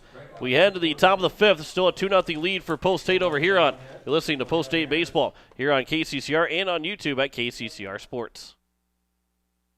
Pierre Sports Center is your local Ranger Boat and Mercury Outboard dealer. They're a must-see for your Ranger boat needs. See their selection of Mercury outboard motors for more power. Pierre Sports Center can help you with financing and other boating needs. Need service for your boat or trailer to keep you going? Pierre Sports Center is your one-stop shop. Pierre Sports Center, Ranger Boats, and Mercury Outboard, a combination that can't be beat. Pierre Sports Center, 1440 North Garfield Avenue in Pierre, or give them a call, 224-5546. When you want the best prices and best selection, go to Wegner Auto in Pierre. The certified sales staff at Wegner Auto will provide you service after the sale and how to get easy financing. Check out their website, WegnerAuto.com, or stop in. They have the best prices and won't be undersold. Wegner Auto has the region's largest selection with over 280 new and quality pre-owned vehicles. GM certified pre-owned vehicles give you peace of mind with their 12-month or 12,000-mile bumper-to-bumper warranty and 5-year or 100,000-mile powertrain warranty. Log on to WegnerAuto.com or stop by Wegner Auto in Pierre, South Dakota's oldest auto dealer since 1907. As we welcome you back here to Hyde Stadium, top of the 5th inning, 5, 6, and 7 for Huron. Dawson Rogers, Lane Wenzel, and Peyton Grace be the first 3 hitters. Anybody reaches base, it'll be then to Mason Davis. Rogers has the only hit so far for this Huron club. He was retired on a double play ball, end the inning in the top of the 2nd. First pitch will foul it back, and it'll get out of play. But it was right on a line. It was a little offline. It would have been a little bit to my left. I would have had to go in front of the iPad, in front of the camera. But well, you can't tell me that if you would have had to go to your left, you would have knocked over the iPad to get the ball. Oh, I definitely would have. As it counts now 0-2. The best is if we can get a foul ball that you can see me catch it on the iPad. That way I can go back and relive that memory forever. Here's the 0-2 pitch to Rogers. He'll sky that one out towards shallow left field. Matt Hansen goes back. He'll make the catch. leadoff man retired here to open up the top of the fifth. And it'll bring up Lane Wenzel, the second baseman. Wenzel comes into today's doubleheader hitting 146 on the year, 6 hits and 41 at bats. He's got 1 double, 6 RBIs, 4 runs scored on the year for the Huron second baseman. First pitch, a swing and a miss from Wenzel as he's down 0-1. He grounded into a double play to end the inning in his first at bat. That one's outside and it's now 1-1. Again, Post State will play again on Friday. Yeah, another game here tonight, but they'll play again on Friday. Up in Minot, we'll have all 4 of those games, or at least the 4 guaranteed games, if not the 5th game as well, on a KCCR and on YouTube at KCCR Sports, as that one pitch is fouled back and is now 1-2. And we'll say that if Post State will play in the championship game, which is scheduled to start at noon up in Minot, we got the church service that plays at 11 o'clock. We will still be on KCCR, but the pregame show might be a little tight. We might go right into the game, depending on how the church service is. But we'll bring you the action on KCCR and on YouTube at KCCR Sports. 2-2 pitch, check swing, and seeing if they will check over at first, and he did not go. So it's now a full count here to Lane Wenzel. So instead of take me out to the ball game, the open might include the doxology, is what you're saying? And my 3-2 pitch is popped up on the right side. Jaden Weeby going out into shallow right field. McGuire Rasky will call him off. He'll make the catch. And there's now 2 down here in the top of the 5th. So with the fact that that Harrisburg doubleheader that's still on the schedule and scheduled for July 5th, that right now is the last scheduled home doubleheader for the Eights, but with that game being a little tentative because of the fact that Harrisburg is scheduled to play in that July 4th tournament and may not make the trip out to Pierre on July 5th. Actually, the Eights are going to do senior recognition night in between games, recognize the seniors on this team and for their years of effort into the Post-8 system. Peyton Grace fouls the 1-0 pitch out of play, and it's now 1-1. 2 down, nobody on here in the top of the 5th. And that Harrisburg doubleheader will still be on the schedule up until the 4th of July, and probably even until that morning we will find out, or probably that evening we will find out, as the pitch is taken for a strike. And now the 1-2 pitch from Kenols to Grace. That one's line foul, and it remains at 1-2. Because Harrisburg is playing in a tournament, so they might play on that July 5th, and we will not know until Sunday, probably Sunday night, whenever that game gets over with Harrisburg, if we will be playing that doubleheader or not. If they will win and play on July 5th, we will not have that doubleheader, but if they are done from that tournament on the 4th of July or maybe even on that Saturday, as it counts now 2-2, we'll most likely still be playing that game, and obviously weather could play a factor in that as well. So no doubleheader is guaranteed, but this one is a little less guaranteed than most other ones, as it counts now 3-2 here to Peyton Grace. I just pulled up the Harrisburg schedule. Looks like they're playing in that 4th of July tournament over in New Ulm, Minnesota. They've got a Friday night game and then a pair of games on Saturday, and then depending on, I assume, how they do in pool play, will get pushed off into some kind of placing games on Sunday, maybe even go into Monday, depending upon how that tournament is structured. Count still 3-2 as that one was fouled back by Grace. 3-2 pitch again. It's outside. He was able to work a 2-out walk, and the inning will continue now to the number 8 hitter, Mason Davis, as he struck out swinging his first at-bat.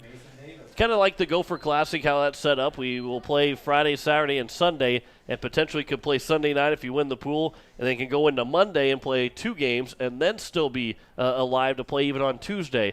And I believe there is a doubleheader scheduled for that Tuesday of the Gopher Classic, so that could potentially be taken away. I believe it's Aberdeen that will go to, but if Post State would happen to play on Tuesday, or maybe even if they play Monday, they might cancel that doubleheader against Aberdeen and just finish out the regular season. I believe that's the Aberdeen game is the final regular season games of the year. 0-1 pitch. That one's at the knees. Now 0-2 here to Mason Davis. Yeah, the if a team goes deep into the Gopher Classic, it is a real grind, because if you get all the way to the championship game, you will play 9 games in 5 days. 0-2 pitches outside, and it's now 1-2. Because every team is guaranteed 5 games. This tournament's set up 96 teams, 16 pools, 6 teams in each pool. So you play round robin in your pool, and then the 16 pool players come together and play a single elimination format from there. Swinging a miss by Mason Davis. That will retire the side. No runs, no hits, no errors, and 1 man left on base. We head to the bottom of the 5th. Post State still leading here on 2-0. Listen to Post State Baseball here on KCCR and on YouTube at KCCR Sports. Evermore Boutique, where fashion doesn't have to break the bank. See them for men's, women's, and children's clothing, shoes, accessories, and so much more. Open 7 days a week, Monday through Friday from noon to 7, Saturdays from 11 to 6, and Sundays from noon to 5. Visit Evermore Boutique, located at 104 South Pierre Street in Pierre, or give them a call today, 605-494-0194. That's Evermore Boutique in Pierre. Insurance. We all need it to protect our homes, health, businesses, and belongings. But having adequate coverage is just the beginning. You also need the support of professionals who stand by your side to protect what's important to you. Fisher Rounds & Associates combines the coverage you want with the commitment you need. Fisher Rounds & Associates, at your service, at your side, with offices in Pierre, Mitchell, Watertown, Sioux Falls, and Rapid City. Bottom of the 5th inning, as you're listening to KCCR Pierre, a Riverfront broadcasting station. John Wickler alongside Greg Dean. It is a 2-0 lead for Post State, as it will be for the Eights. 2, 3, and 4. Jaden Wiebe, McGuire Raskey, and Andy Gordon. Anybody reaches base, it'll be then to Cade Hinkle, as the Eights will start with that 2, 3, and 4 here for the second time. Here in the ball game, they started it in the bottom of the 3rd as well as here in the bottom of the 5th. Here's the first pitch from Johnny Hernandez to Jaden Wiebe. He'll poke it out towards center field. Long run coming in for Tegan Fitzer. He'll make the catch, and 1 pitch and 1 out here. Open up the bottom of the 5th. And he'll bring up McGuire Raskey, the right fielder. 65 pitches on the day so far for Hernandez through 4 1/3. Only allowed 4 walks, 2 runs. Just one of them earned 4 walks and 5 strikeouts so far for the Huron Post 7 starter.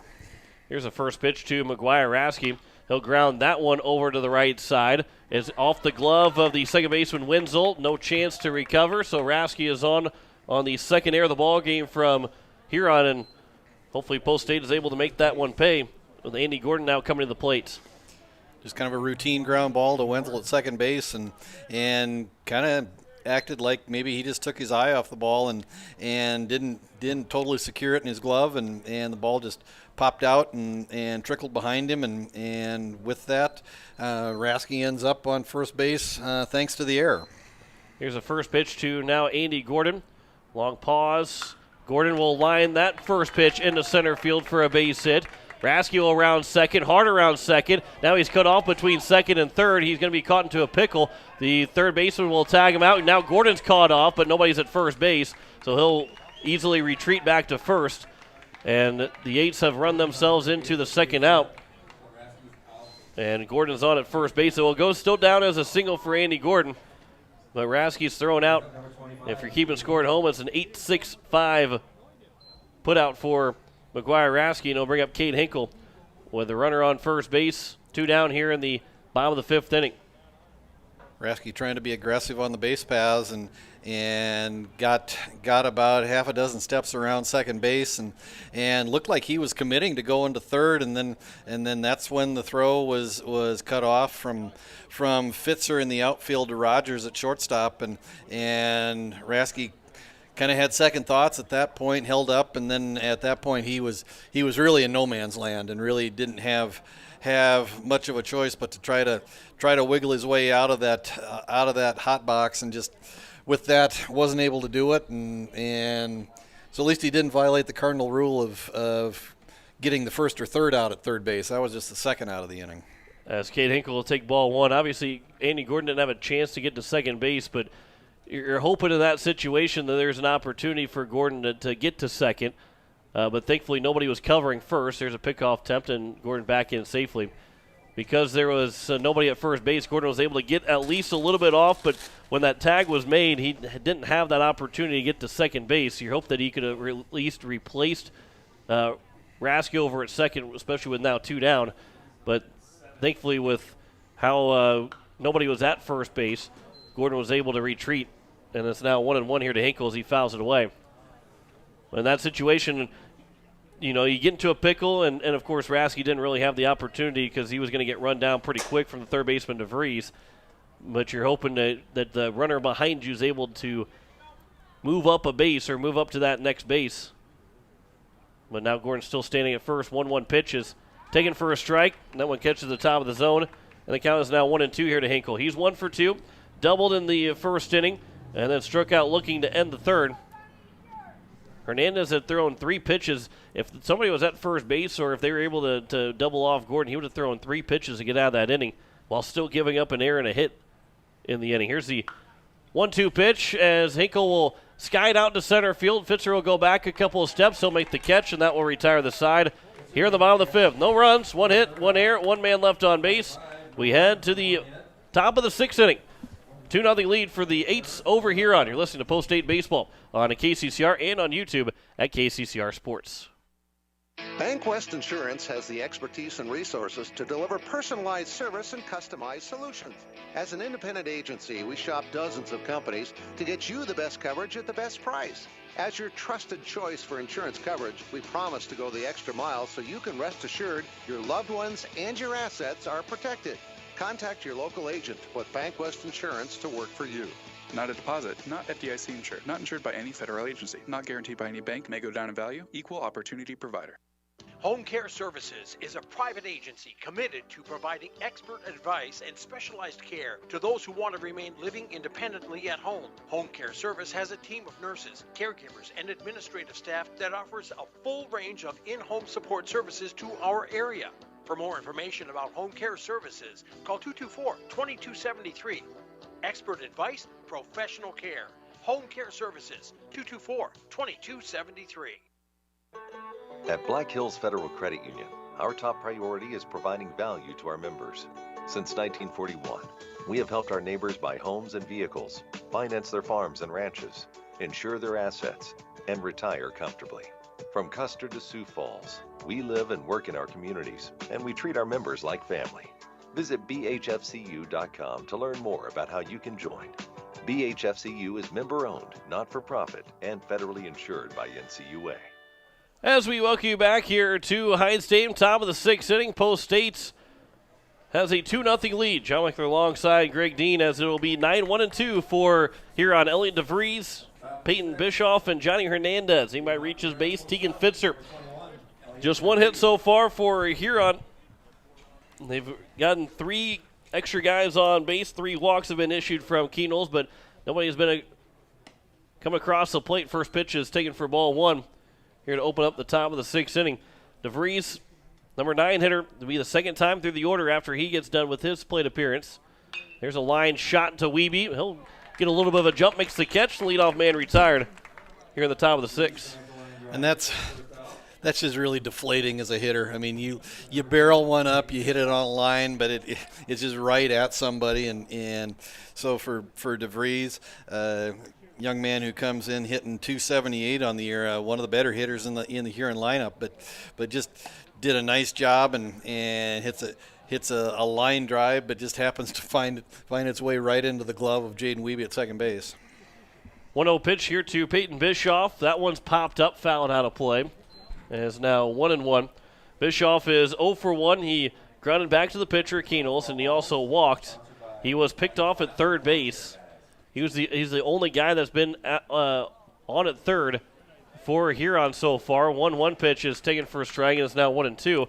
But Tyson Lee was trying to steal second on a delayed steal, or actually not even a delayed steal, just trying to get himself into a pickle. But then Bischoff got too far off of third base and ended up getting picked off at third to end the inning. The count's now 2-2. Huron's trying to steal that run without having to swing the bat. Keenels played it perfectly. Gordon made a nice tag over at third. 2-2 pitch upstairs, and it's now 3-2 here to Bischoff. It's one of those plays that you kind of circle to go back to, and not in the sense of a spectacular defensive play, but a very smart heads-up defensive play. There's a ground ball, the right side. Weeby will come over to his left. He'll make the throw on the run, and there's 2 down. Good play from Weeby over at second. And I'll bring up Johnny Hernandez. And a put out and an assist already in the defensive column for Jaden Weeby this inning. Won't tie the single inning record for most putouts in an inning, but has a putout and an assist. Yeah, well, I guess that's true. I guess he's had a hand in 2 of the outs. Yeah, you can give him a hand in all 3 of the outs. First pitch is upstairs to Johnny Hernandez. Hernandez is 0 for 1. He struck out swinging in his first at bat. Then he had a sacrifice bunt back in the top of the 4th. 1-0 is upstairs, and it's now 2-0. Nice.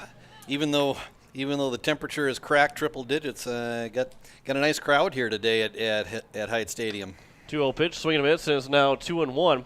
Although 95% of them have found some type of shade. I can tell you that. Yeah, there's not too many people in the sun. 2-1 pitch is a swing and a miss, is now 2-2, and that's a very good thing that most of all of them have not are not sitting in the sun. 2-2 pitch, swing and a miss, and Keenels will get a second strikeout of Hernandez. A 1-2-3 inning for Keenels. He's thrown 6 shutout innings. Post 8 has a 2-0 lead over Huron. You're listening to Post 8 Baseball here on KCCR and on YouTube at KCCR Sports. Building a home. It's the biggest investment most of us make in a lifetime. Not to mention it's a decision that, well, you pretty much live with day and night. The quality of the workmanship stares back at you like a reflection. It also affects the value of your investment. Choosing the right contractor is critical. Kruger Contracting is that contractor. Call 222-2523. Quality workmanship and materials completed on time. Kruger Contracting. In a word, quality. Call 222-2523. Sioux Nation of Fort Pierre knows what that sound is. It's baseball season. They also know that means it's grilling season. Sioux Nation has the Green Mountain Grill choices that you need for those hot dogs and burgers for tailgating. And let's be honest, you know there will be a steak in there too. Visit Sioux Nation of Fort Pierre and see their selection of grills. While you're there, also pick up some seasonings for your grilling needs. Visit Sioux Nation at 504 Deadwood Street, Fort Pierre. As we welcome you back here at Hyde Stadium, bottom of the 6th inning, Hernandez looking to go all 6 innings. Lincoln Keenels with 83 pitches. He's got a chance to have a complete game shutout with those 22 pitches left to go in the top of the 7th. Unless Post 8's able to score 8 runs here and end this ball game a little bit in inning early. But the 8's just a 2-0 lead so far. Scored a run the first, run the second. That's all they've been able to score. Here's Bennett Dean to lead things off. 6, 7, and 8 for the 8s. Dean will swing the first pitch. He'll ground it over to the first baseman. Grace will have to throw. Instead, he decides to get Dean at first base as he's able to just barely beat Dean over to first. As he grounds out to his counterpart, Coach White, I don't think he agrees with that call. He's thought that Dean had won that race to first, but he is retired as Dean, and there's 1 pitch and 1 out in the bottom of the 6th inning. Hesitation between Grace and Hernandez on if he was going to throw it or run it over to first base. So now it'll be Isaac Pollock. Here's the first pitch to the left fielder. That one will miss low for ball 1. Pollock's 0 for 2. He grounded to a fielder's choice and also grounded back to the pitcher. And his 2 at-bats so far in this ball game. Here's the 1-0 pitch to Pollock. Line drive up the middle, base hit for Pollock. He's now 1 for 3. And that'll bring up Elliott Life, who is 1 for 1 so far. Just a nice line drive right back up the box, and Pollock finds himself on first base here in the bottom of the 6th. 1 out, and we'll see if the 8s can generate a little offense. Been a little stagnant so far against Johnny Hernandez, the Huron starter. Just the 6th hit of the ball game for the 8s. 2 hits in that first inning. They've not had 2 hits in an inning other than the bottom of the 1st. There's a pop-up left side. That one will be dropping in for a base hit. So now the 8s do have 2 hits here in the inning, first and second with 1 down. And I'll bring up Matt Hansen, who is 1 for 2. Life's been on base all 3 times. Along with McGuire Rasky, those are the only 2 guys that can say it. But Rasky's been on base with 2 walks and reached on air. And here's Matt Hansen, singled in his last plate appearance. 1 for 2 here in this ball game. Here's the first pitch from Hernandez to Hansen. Comes upstairs. Hansen's able to drop the bat and get out of the way. Hansen leads the team in being hit by pitches with 5, almost added number 6 to the list on that at bat. One would not have felt good. A lot of times there's been several times he's been hit by a pitch, which is okay. That one would have been a little bit more scary. From the fastball from Hernandez. Here's now the 1-0 pitch from Hernandez to Hansen. That one will miss low and outside, and it's now 2-0. Good secondary lead there from Isaac Pollock as that pitch was getting close to the dirt. He had a good lead. If that ball would have hit the dirt and bounced anywhere away from Lean, Pollock might have been able to take third base. Hernandez will come set. Here's the 2-0 pitch now to Hansen. Wyndon delivers as Hansen will sky it out of play on the left side. That's now 2-1. Boy, that one got pretty deep out there. That one would have, if he would have straightened it out, would have had a chance to get out of here. Peyton Grace, the Huron first baseman, in on the grass. DeVries, the third baseman, back. Actually, he's about 3-4 steps behind third base and off the line. So a little bit of an interesting defensive alignment for post 7 right now. Here's a 2-1 pitch. Hansen grounds it to the left side. It'll be played off the backhand. It's going to be off the glove of Rogers. I don't think there's going to be any chance to get Hansen. It'll be the third consecutive hit here for Post State, and the bases are now loaded. Here with one down, it'll bring up the top of the order, Lincoln Keenels. Here's your chance to add to it, and for Keenels to help himself out. He tripled and came home in the game's first run in the bottom of the first. And he struck out swinging in the second, struck out looking in the fourth. And the bases loaded, one down. Chance to break this game open here in the bottom of the sixth. First pitch to Keno is a curveball that's left upstairs, doesn't break, and it's 1-0. Be interested to see if a composite box score for Huron. Like I said, just 6 pitchers on this squad have thrown about 99% of the innings. So you kind of wonder if maybe Huron stays in games and just stays in games early, but gives up leads late, or either gives up leads or allows teams to get away from them late as the pitchers get a little more fatigued. Counts 1-1. Keno's ripped that one foul down the left field line. Looking for his second hit. Post State with 3 hits in the inning.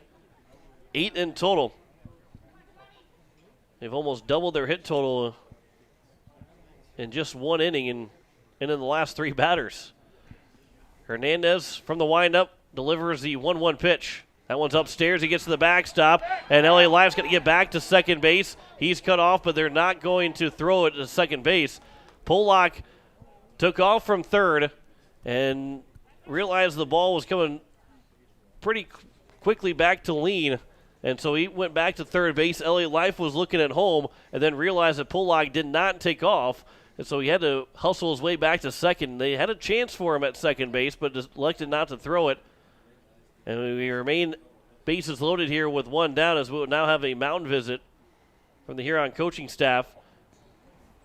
Yeah, you can see where Elliott Life's skid marks are, and they're literally 2/3 of the way to third base. I mean, he was going to be at third base and was going to go in standing up until he realized that Pollock had only gotten about 1/3 of the way down the line, and like you said, John, that fastball from Hernandez that kicked directly back off the padding, off the backstop behind home plate, and Tyson Lean did a nice job coming out of the crouch in the catcher's position, able to go back, field the ball cleanly, and if Pollock would have continued home, good chance he might have been thrown out there. So the count is 2-1 here to Lincoln Kenols. After the mound visit, now we'll have corners are in for here on 2-1 pitch to Kenols. That one will miss just below the zone, and the count is now 3-1. Hernandez got to go after Kenols. Can't afford to walk to allow a run to score. So a good hitter's count here for Lincoln Kenols. He can pick out a spot. Here's a 3-1 pitch from Hernandez to Kenols. Comes in, Kenols gets it off the end of the bat, and it's going to be caught by the second baseman. And there's now 2 down, and it'll bring out Jaden Wiebe. Yeah, just kind of a ball that maybe just got in on the fists of Lincoln Keenholz, just kind of flared it out to Wenzel at second base, and the Eights now sitting with the bases loaded and 2 outs. I think that pitch was probably exactly where Keenholz was looking for it, and he just couldn't wait enough to get that swing on it as he hit off the end of the bat, and he was out in front of it when he hit off the end of the bat. First pitch is taken for a strike to Jaden Wiebe, who's 0 for 3. He does have an RBI ground out. He grounded out to the shortstop twice and also flew out to the center fielder. The Eights are looking to extend their 2-0 lead. Bases loaded with 1 out. Now it's bases loaded and 2 outs. 0-1 pitch is in the dirt. Good block from Tyson Lean, and it's now 1-1. In the 7th inning for Huron, it'll be 3, 4, and 5. They're trying to keep it within arm's reach. Down just 2-0 here in the bottom of the 6th inning. Here's a 1-1 pitch now from Hernandez to Wiebe. Upstairs is now 2-1. No activity in the post-8 bullpen, so Lincoln Keenholz game's on his arm right now. He will come out and pitch the 7th inning. You kind of wondered if maybe Coach White was going to think about doing the same thing with Jack Van Camp. He's done a couple times where he'd allow him to warm up and come in relief if need be, and then start game 2. That one's popped up on the right side, and the first baseman and Peyton Grace will make the catch, and that will retire the side. Bases were loaded with 1 out on 3 consecutive hits, but no runs come across to score. 3 men left on base. We head to the top of the 7th. Still a 2-0 lead here for Post State over Huron. You're listening to Post State Baseball here on KCCR and on YouTube at KCCR Sports. Looking for your next new or used car, truck, or SUV? Then go no further than the comfort of your own home.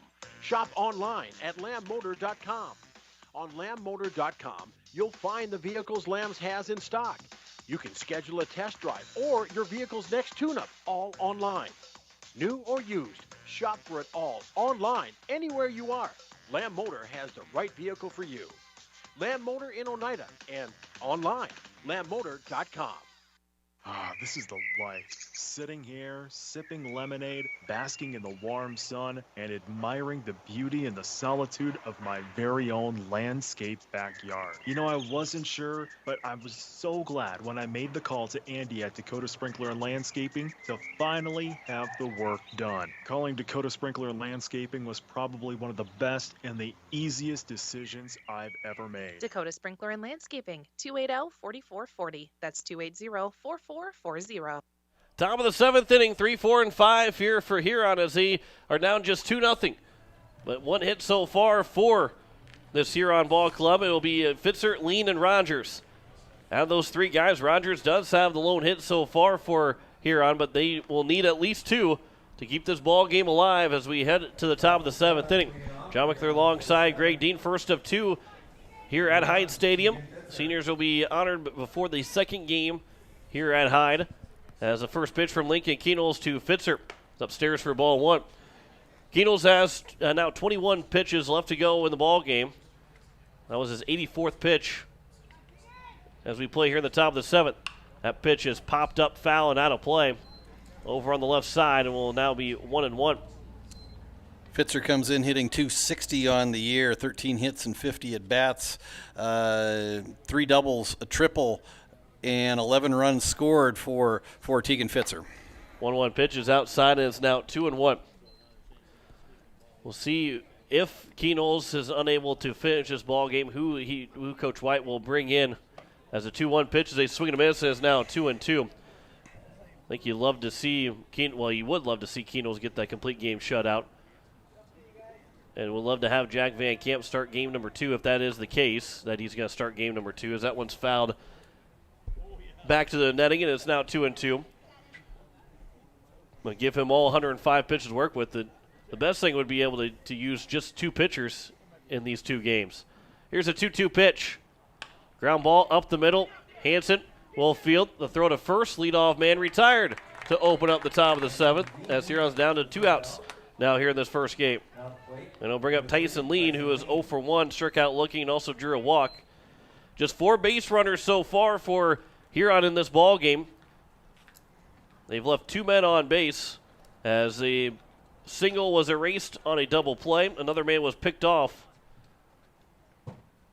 First pitch swinging by Lean, and he'll swing and miss. And it's 0-1. Like we said a little earlier, Lean leads the team in just about every important offensive category, from hits to RBIs to, not RBIs, but runs scored, extra base hits, hitting .318 on the year, leads the team in slugging average, second on the team in on base percentage. So formidable hitter, just the kind of hitter you want here in the top of the seventh if you're Huron. 0-2 pitch is fouled, and it will get out of play. And that one did have the distance if that was fair. But it's just a long strike, and it's now 0-2. Tyson Lean's got a little bit of a swing that reminds me of Hunter Pence. Very violent, and just swings very, very hard all the time. 0-2 pitch is grounded, backhanded by Hansen. Throw on the run is going to be dug out by Dean, and he's out at first. What a play from Hansen. Good pick from Dean, and there's two away. And Post State and outs now away from picking up the Game 1 win against Huron, and a potential of a complete game shutout for Lincoln Kenols, which would be the second of the season for Post State. Isaac Pollock with that first complete game shutout. As it'll bring up Dawson Rogers, who is 1 for 2. The only man that can say that he's got a hit against his Lincoln Kenols pitcher. And nice play by Matt Hansen. Went to his right, backhanded the ball, had to throw on the run going away from first base, and just made a nice strong throw across the diamond. And Lean runs well, so it's not like he had a lot of time, but good strong throw and recorded the second out of the inning. Here's Matt Hansen, a chance to make all three plays on ground balls. He will make the play, and there's a complete game one-hit shutout for Lincoln Kenols as Post State will beat Huron at 2-0. A one-hit shutout for Lincoln Kenols. The Eights have another South Dakota win. 14 wins now on the season for the Eights as we will step aside for 2 minutes, wrap up game number 1. Post State wins at 2-0. You listen to Post State Baseball here on KCCR and on YouTube at KCCR Sports. Nystrom Electrical Contracting in Pierre has been providing professional sales, service, and installation since 1977. Whether you're starting from scratch, new construction, or you're upgrading your current system at your home, farm, or office, give the professionals at Nystrom Electrical Contracting a call. They've got a lot of bright ideas. Call Nystrom today to schedule a free computer-generated estimate. The number is 224-8750, or visit their website at nystromelectric.com. Spring is finally here, and it's time to be on the lookout for one of South Dakota's most serious noxious weeds. This invader of roadside trees, pastures, and range is leafy spurge. This noxious weed infests over 300,000 acres. It's a perennial with a distinctive yellow-green color and stems that contain a milky sap.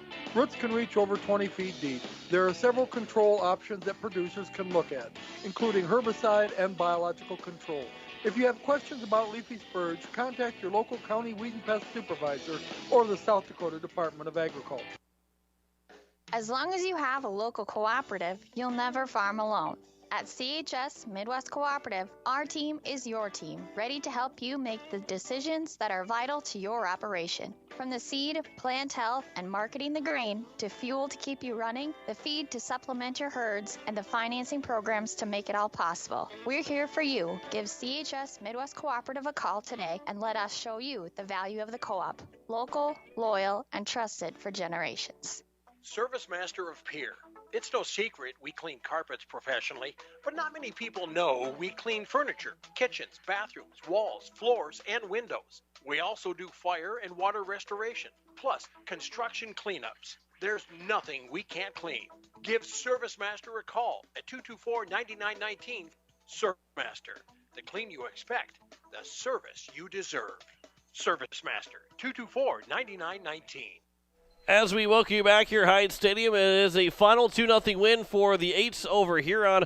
Game that took an hour and 29 minutes to take place as Lincoln Kenols threw a complete game one-hit shutout, allowing just four base runners. He left two men on base. He was able to get a double play ball and also pick off a runner. So the Eights are able to get a quick Game 1 win over this Huron team. John Wickler alongside Greg Dean. 2 runs, 8 hits, no errors, and 9 men left on base for Pierre. Just couldn't get that timely hitting, especially in that bottom of the 6th. Had the bases loaded with 1 down and couldn't end up scoring a run.